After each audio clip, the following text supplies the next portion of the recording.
So let's get on to our question for the day. What happens when the supply chain collapses? So ships are backed up all over the places. There are increasing prices of food. You've got food issues. There are trucking actions that are happening, sometimes just because of shortages of drivers and from fuel, but also for political reasons, as in Australia. And so this is a really big deal.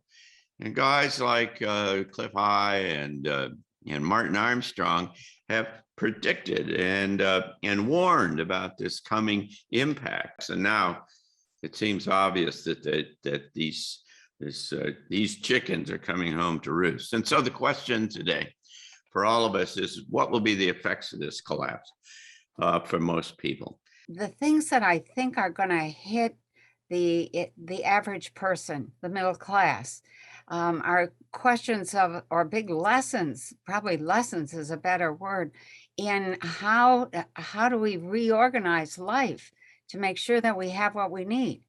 How do we think about self-sufficiency as we come to the shortage pieces? Where are we going to turn? Where's the most likely place to turn? It's going to be a combination of your neighbor, number one, and Mother Nature, number two. What is actually included in a global supply chain? What is the main thing that I see that gets moved around? And what I see is energy. And that energy is in the form of people, number one, people and their ability to work. That's the main supply of energy. What I see the global supply chain collapse doing is taking down the energy of all of that, people first. One of the long-term effects of the supply line collapse is that people are either going to collapse or they're going to stand up. If the world breaks down, then people tend to have a kind of a kind of dual option. They go into a kind of survival mode, which can create a chaos and anarchy. But the majority of people, because of their conditioning of their societal support systems, I think will accept a new global system. And I think this ties into economics, and it ties into what we mentioned at the beginning of our talk today about the World Economic Forum. My sense is that this is tying into a whole new system based principally around a social carbon credit trading, because the food industry has been pushing for a more sustainable system, because the meat prices are going through the roof, and I think the meat prices will be affected by increasing inflation. So what this breakdown, I think, is going to be used for is to show the people that the current system of their supply chains, their fuel, their energy, their food, their economics is no longer working, i.e. today's capitalism is bankrupt. Therefore, what is the new economic capitalist globalist order? It's carbon trading credits. But of course, until now, the narrative has been carbon trading through major conglomerates and companies. I think this is going to come down to a social carbon credit trading, whereby people need to be checked. What energy are they using? How much? How are they traveling? By which means? Because then you will use certain credits for which types of fuel, which types of travel, which types of food you'll be buying. Now, of course, that ties into the smart meters on our homes. But of course, how can you be tracked and checked on how many carbon credits you're using if you're not in a global surveillance system? That then ties in with the digital passport and the digital surveillance system. And of course, if you do not have enough credits to use certain kind of transport, well, maybe you can buy credits. And of course, maybe you could buy credits from let's say, some company who will plant a tree in a large plantation for you. You buy a tree, they'll give you a credit. Who's buying up the largest plantations and land in the world right now?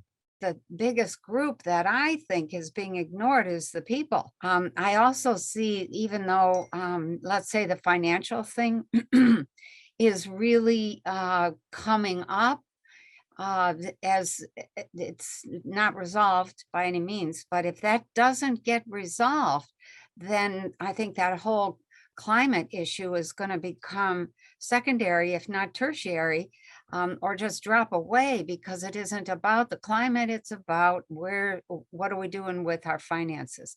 This is going to, these indicators and many other kind of analysts all say that this only gets worse, significantly worse in the coming months. I mean, you're going to be shortages of food. You're going to have inability to kind of deal with and find the supplies you need on a daily basis. You're not going to be able to start your own farm or anything.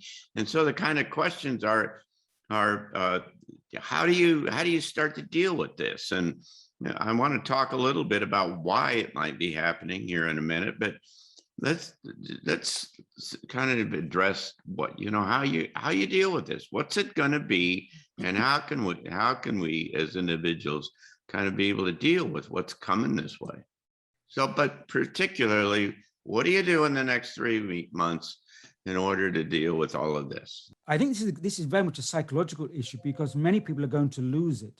Many people, especially in the modern world, that they're so used to their conveniences that they've not had the experience or the practicality or the creativity to have alternative plans. Our grandparents would always, reuse things and mend things and create things.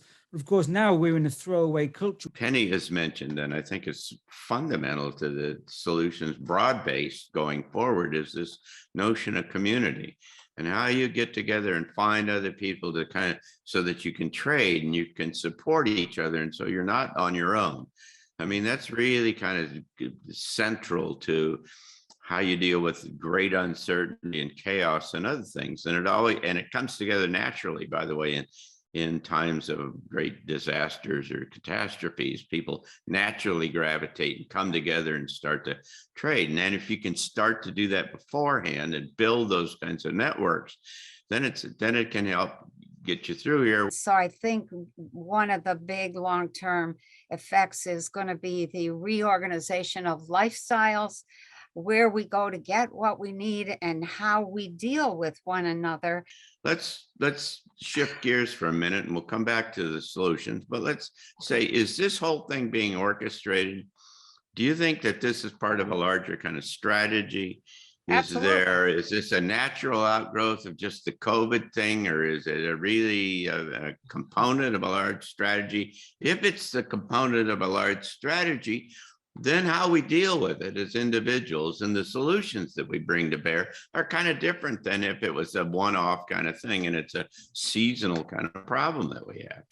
I think it's absolutely the big strategy, the overarching strategy here in the US is to balkanize the US, period, hands down. If you want to prepare yourself, you have to prepare yourself mentally to do a scan of your lifestyle and say, which parts of my lifestyle are really necessary, essential, and which are just kind of add-ons or garnish? How can I downsize to reorientate my life? This is not going to be over with in the next 3 months. This is a large scale kind of strategy. This is a part of that is going to force people into whole new kind of perspectives. And it starts with your mental kind of point of view that says that I can't keep doing what I've been doing in the past. My objective is not to just sustain what I've always known how to do, but to be creative and to try to find new ways to do things. And so thanks for being with us here at Quartet. And I hope that you'll tell your friends about this and punch the like button and all of the other kind of things that you want to do, and in order to let others know about this. And we will look forward to being with you in about 2 weeks for the next episode of Quartet. Thanks so much.